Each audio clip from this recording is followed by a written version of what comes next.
కొత్తపల్లి కొత్త రుచులకు స్వాగతం.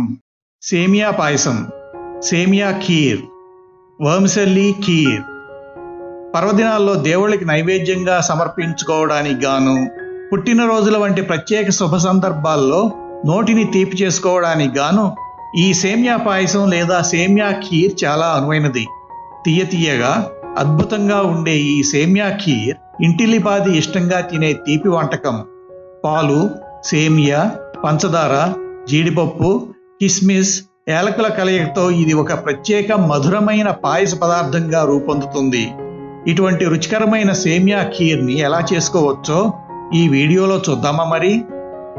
సేమియా ఖీర్ తయారీకి కావలసినవి: సేమియా 125 గ్రాములు, పాలు 1 లీటరు, పంచదార 125 గ్రాములు, జీడిపప్పు బద్దలు 15 నుండి 20, కిస్మిస్ 10 నుండి 15, నెయ్యి 2 స్పూన్లు, యాలకులు 4. సేమియా ఖీర్ తయారీ విధానం: ముందుగా స్టవ్ మీద ఒక చిన్న పాన్ని ఉంచి వేడెక్కనివ్వాలి. పాన్ వేడెక్కిన తర్వాత అందులో కొద్దిగా నేతిని వేసుకొని మీడియం సెగ మీద వేడి చేసుకోవాలి. ఇప్పుడు నెయ్యి వేడెక్కిన తర్వాత అందులో జీడిపప్పును వేసుకొని అవి కొంచెం లేత గోధుమ రంగుకు తిరిగే వరకు వేయించుకోవాలి. ఈ సేమియా ఖీర్ తయారీలో వాడే సేమియా కానీ, జీడిపప్పు కానీ, కిస్మిస్ కానీ చాలా త్వరగా వేగుతాయి. 5 సెకండ్ల పాటు ఆదమరిచినా అవి మాడిపోతాయి. అలాగే పాలను వేరే వాటిలో కలిపి వేడి చేసేటప్పుడు అవి చాలా తొందరగా అడుగంటుతాయి. అందువల్ల ఈ వంటకాన్ని స్టవ్ దగ్గరే ఉండి ఏమాత్రం ఆదమరవకుండా కలిగి త్రిప్పుకుంటూ చాలా జాగ్రత్తగా చేసుకోవాలి. ఇప్పుడు దోరగా వేగిన జీడిపప్పును తీసి ప్రక్కన ఉంచుకోవాలి. అలాగే అదే బాణలిలో కిస్మిస్ను కూడా కొంచెం ఉబ్బేంత వరకు కొద్దిసేపు ఒక 5-6 సెకండ్ల పాటు మాడకుండా వేయించుకొని వాటిని కూడా ఒక ప్రక్కన ఉంచుకోవాలి. జీడిపప్పుని, కిస్మిస్ని విడివిడిగానే వేయించుకోవాలి. ఇప్పుడు లోతుగా ఉన్న ఒక పెద్ద స్టీలు లేదా ఇత్తడి పాత్రను కానీ స్టవ్ మీద ఉంచి దానిని మీడియం సెగ మీద వేడెక్కనివ్వాలి. పాత్ర వేడెక్కిన తర్వాత అందులో 1 స్పూను నేతిని వేసుకోవాలి. నెయ్యి కాగిన తర్వాత అందులో నలుపుకున్న సేమియాను వేసుకోవాలి. సేమియాలో రోస్టెడ్ రకం సేమియా కూడా ఉంటుంది. ఈ సేమియా ఖీర్ తయారీలో రోస్టెడ్ రకం సేమియాను కాకుండా మామూలు సేమియాను చూసి వాడుకోవాలి.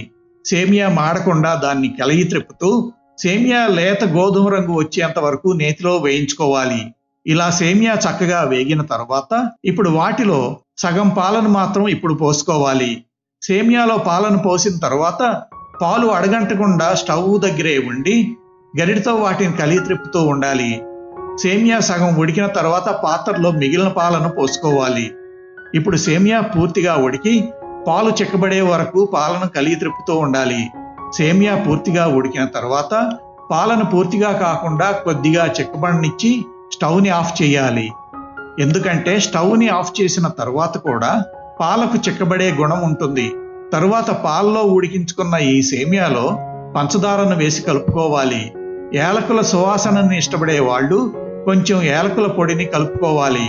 ఇప్పుడు ఈ సేమియాని ఒక గిన్నెలోకి తీసుకొని అందులో ముందుగా సిద్ధంగా ఉంచుకున్న వేయించిన జీడిపప్పును, కిస్మిస్లను వేసి కలుపుకోవాలి.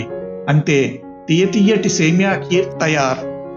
ఈ సేమియా పాయసం చల్లబడిన తర్వాత చెక్కబడినప్పుడు గాని లేదా ఎవరికైనా ఈ సేమియా పాయసాన్ని పలుచుగా తినడం ఇష్టమైనప్పుడు దానిలో కొంచెం వేడి పాలను కలుపుకోవచ్చు. మా వీడియోను వీక్షించినందుకు ధన్యవాదాలు. మా వీడియో కనుక మీకు నచ్చినట్లయితే ఈ వీడియోకి లైక్ కొట్టి మరిన్ని రుచికరమైన వంటకాల కోసం మా యూట్యూబ్ వంటల ఛానల్ కొత్తపల్లి కొత్త రుచులకు సబ్స్క్రైబ్ చేయండి. మా ఛానల్ అప్డేట్స్ ఎప్పటికప్పుడు మీకు తెలియాలంటే బెల్ బటన్ నొక్కండి. అంతేకాకుండా మీకు తెలిసిన వారికి ఈ వీడియోను షేర్ చేయండి.